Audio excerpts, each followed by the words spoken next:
No, ana batake.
Ebe anyị nọ bụ n'ụmụ Ezeọma, ebe ọ na-akpọtụ na Ogbago Ọjị Amaokwe.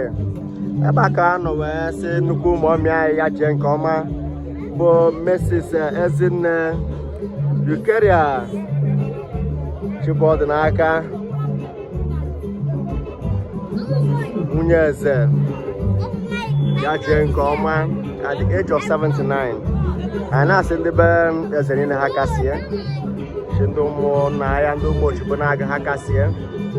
Anyị na-asị gị abụghị na-esi Amoko TV ya bakwara gị daalụ maka isere anyị.